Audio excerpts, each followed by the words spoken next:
last but certainly not least is actually one of my favorite nuttiest professors ever.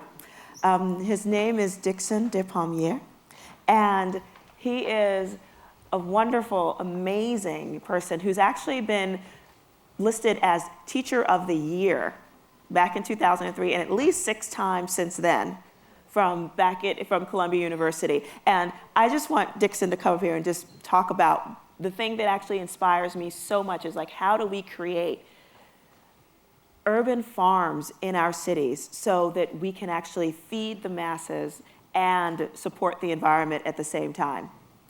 The amazing Dickson.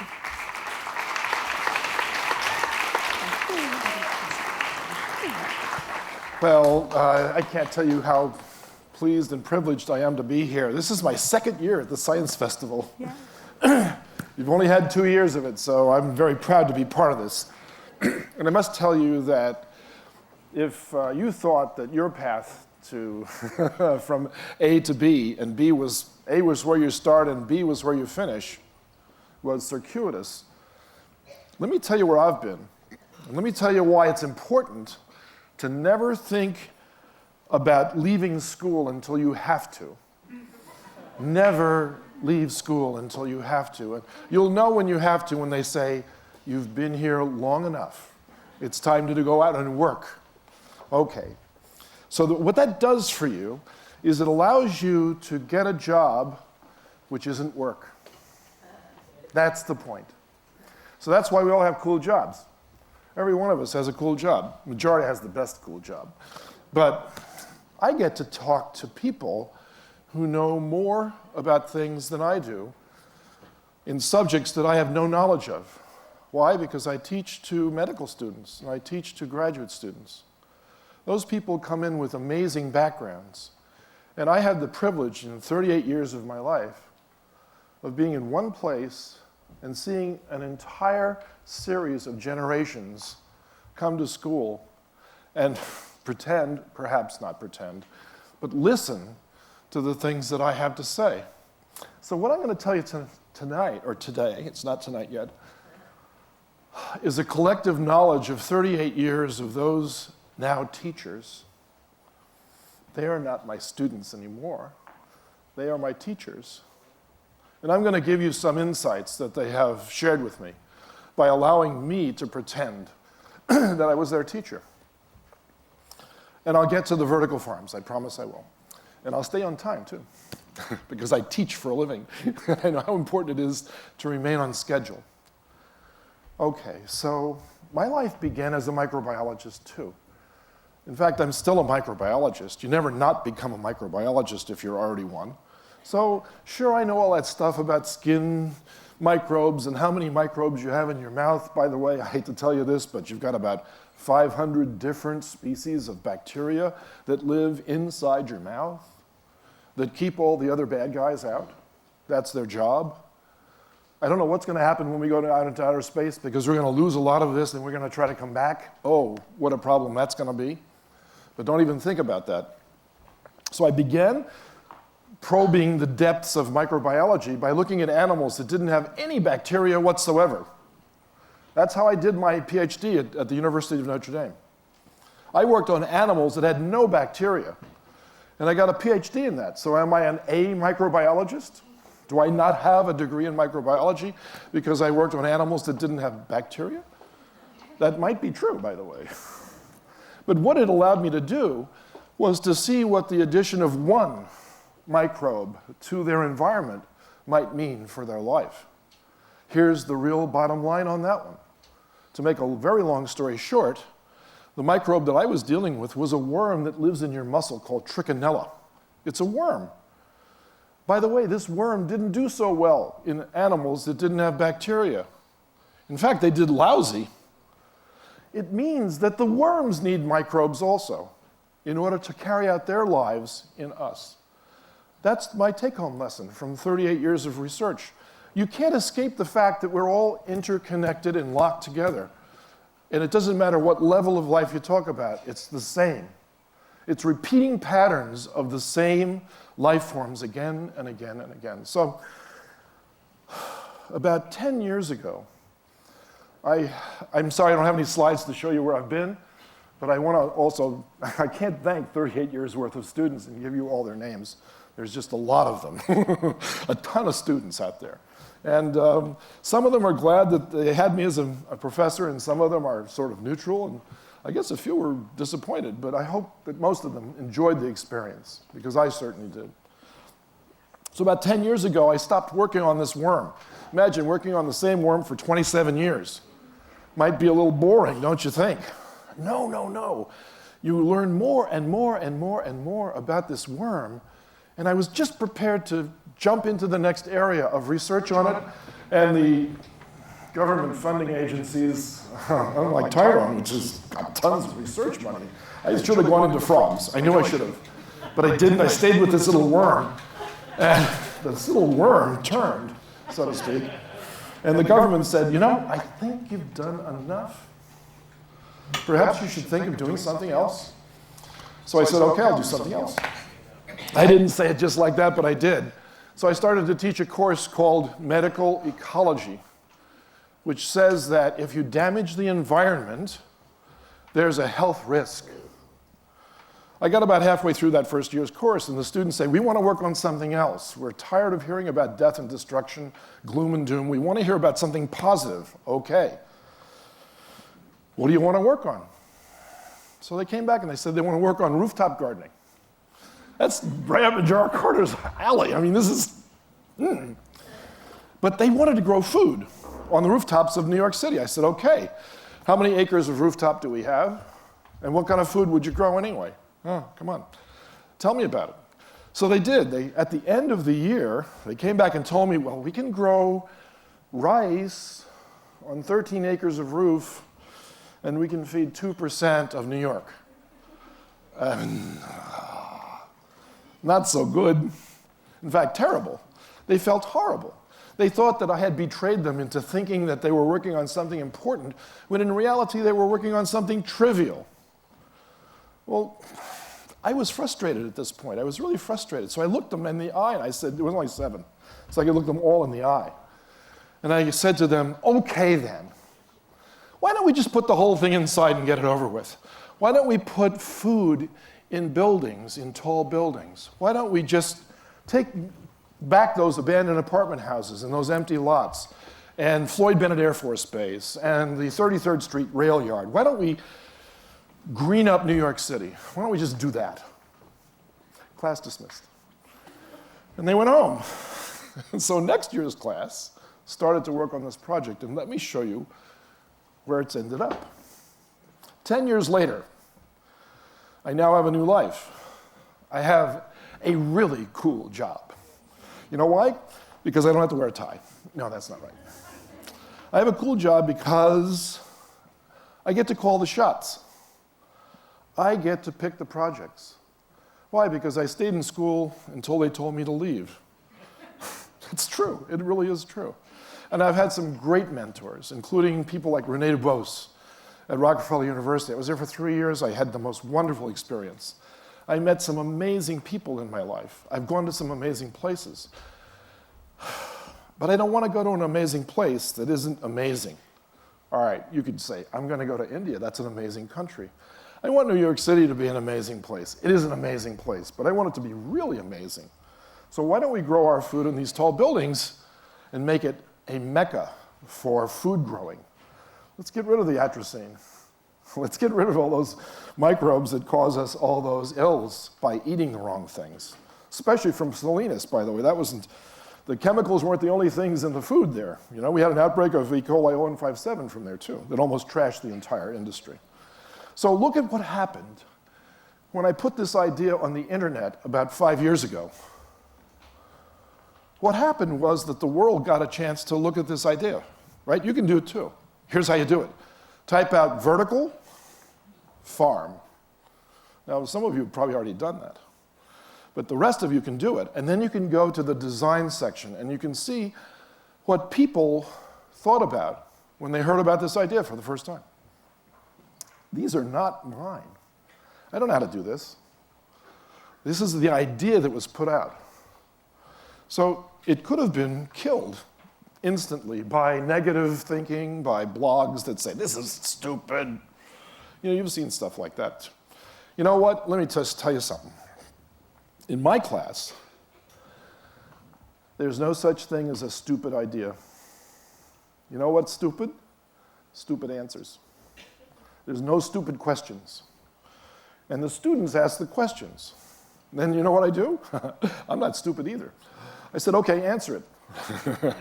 And I let the students answer their own questions. Because usually when you ask a question, you have an inkling of what the answer is already. You're just trying to see if I know the answer too. So I turn around and say, let's join hands together and find out what the answer is. We've spent 10 years at this. Look at some of these designs. They're quite amazing. They're eye-catching. They're inspiring.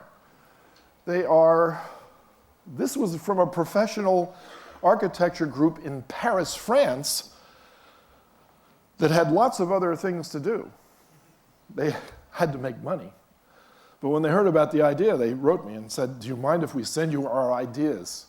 And I said, no. In fact, if you do that, I'll put them on the internet and let everybody see them. And so they did. And look at this one. Isn't this fantastic? These are cool stuff. You know, this is like going to Mars on Earth. You're going to create your own environment. And what you get back for this is something very interesting. This was a project from a graduate student at the University of Illinois in Chicago, where the architecture school is. And this is a real building, by the way. This building, in its true form, will be put inside the city someplace, but not quite like this one. This building he designed to be a vertical farm that you could live in. Imagine going home from work or school, and you're hungry. It's 3 in the morning. Oh, I haven't had anything to eat. Or it's 3 in the afternoon. Oh, I'm so hungry. And you're walking by. Oh, look, a tomato. Oh, look, green beans. Oh, and here we have some lettuce. And I bet you I could take this. Cucumbers, look. And the next thing you know, you're making your own salad that you just picked. Nothing wrong with that. Nothing wrong with that. In fact, it allows us the opportunity of knowing exactly what's in our food. And that's the whole reason for doing this. The last reason I'll just give you is that if we could farm indoors, gee whiz, we don't have to farm outdoors. Save the frogs. Forget the whales. Save the frogs. I mean, I could go on, but I think I'm finished. I have a cool job. I appreciate being asked here, and better answer that.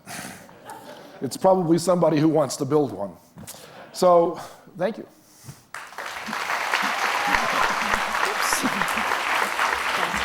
You're welcome. Cool. So the first time I actually heard about you, actually was reading, one of those sustainability magazines, and there was this article about this guy who had thought of this and his team who thought of this amazing vertical farming idea. And coming from a place where it's easier to get all sorts of fast food rather than a decent, affordable head of lettuce or any other kind of fruit and vegetable, I was like, this is just brilliant. And then I got to meet him and I was in love for the rest of my life. So, but it's the feeling is mutual, by the way. But it's so interesting that the thing that I find so amazing about you and your work is that you kind of really make it clear that neither science nor teaching is a solitary task. No, it isn't. And it isn't, I think there's a reason why you're consistently thought of as a teacher of the year. So could you just talk a little bit more about why this is such an more enormous thing for you? Yeah, I mean, imagine yourself working for 30 years in a research laboratory doing more and more work towards molecular examination of molecules, parts of molecules, and then suddenly being told that you have to do something else. You're allowed to do something else. They didn't want me to leave, but I certainly had a career in the laboratory that I was looking forward to spending the rest of my life doing. And then all of a sudden, the opportunity arose to do something completely different.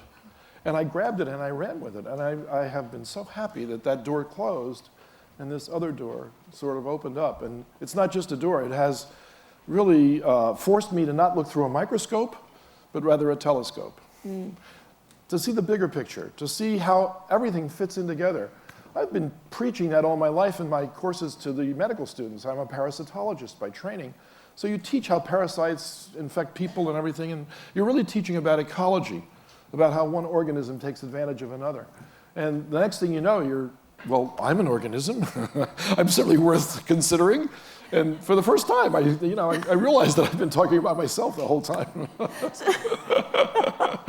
So a lot of people don't necessarily think of cities as their own, as either having an ecosystem or being an ecosystem. That's correct, they don't. Did that have something to do with you wanting to actually start vertical farms in urban areas? Yeah, well, I mean, the moment you start considering where your food comes from, and there are some wonderful books on this subject, and the one that I use in my classes a lot is one by Michael Pollan called The Omnivore's Dilemma. And he goes through a whole bunch of iterations of what meals are all about and where your food comes from and what might or might not be in it. And the next thing you know, you're wondering, well, what is in the food I'm eating?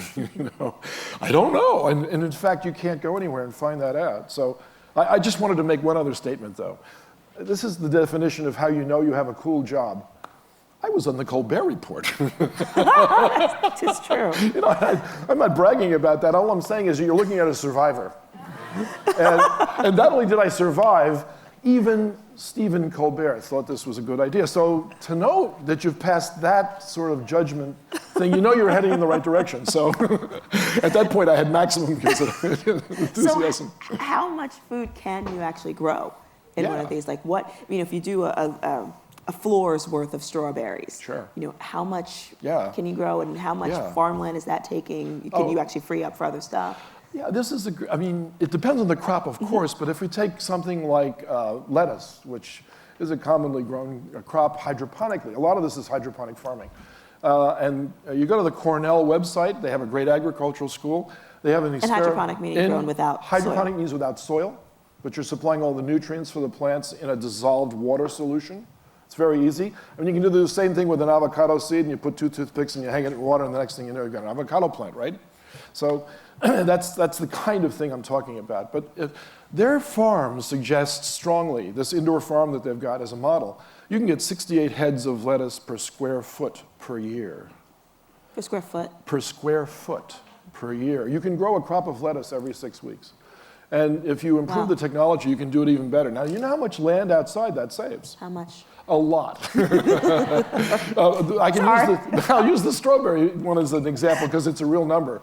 There was a farmer in Florida that actually got wiped out by Hurricane Andrew and reestablished his strawberry farm as a greenhouse.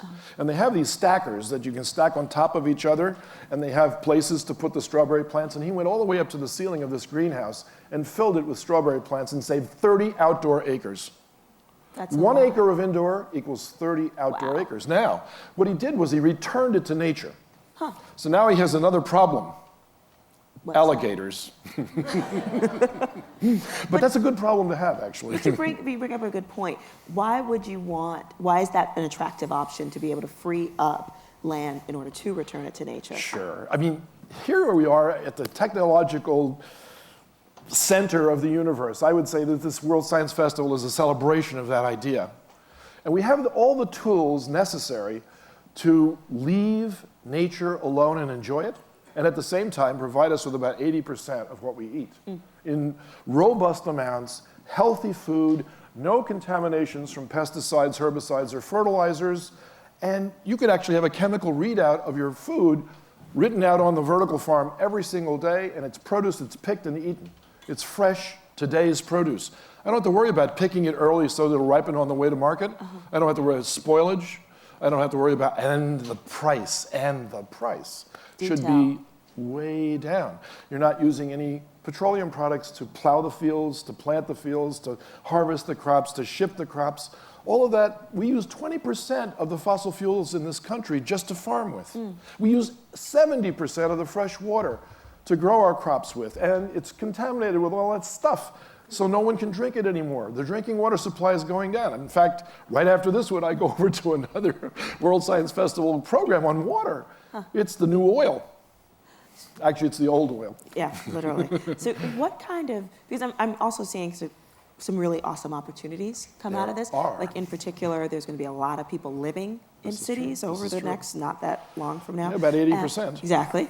And and since we know there are going to be a lot more people living in cities, it'd be helpful if they were employed. Very. You know, and even more helpful if they were employed doing things that actually, doing jobs that have that benefit That's to right. the environment. That's exactly Those right. are what we call green jobs. You bet. What kind of green jobs do you see coming out of this particular technology? All kinds. I mean, you can own one, you can manage one, you can be the sales representative for one, you can be a technical worker, you can be the manager, you can sit inside this big control room and monitor all the devices that feed in the nutrients and tell you how big your plants are getting and whether there are any plant diseases or not.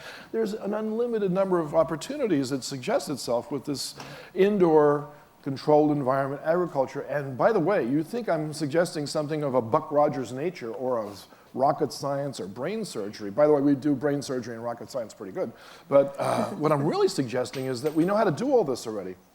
So we need another generation. We're talking to the next generation of people who will become the owners and the users of these urban farms. Yeah. And you began the whole idea, by the way. I must say that in New York City, at least, you started Green Roofs movement, and when they started to listen to you, then we built on that. So I'm not just pandering here. I'm just, I know, pander away. Sure, I can.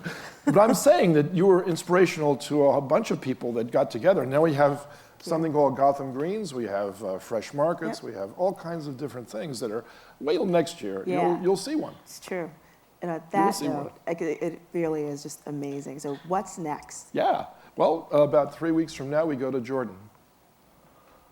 Jordan, at the request of the United States Department of Agriculture and the USAID, has thought that this is a very, very good idea for countries that are challenged for farming. And so if it starts there, I can guarantee you it will spread to every place else. Hot dog. And that's where we're going.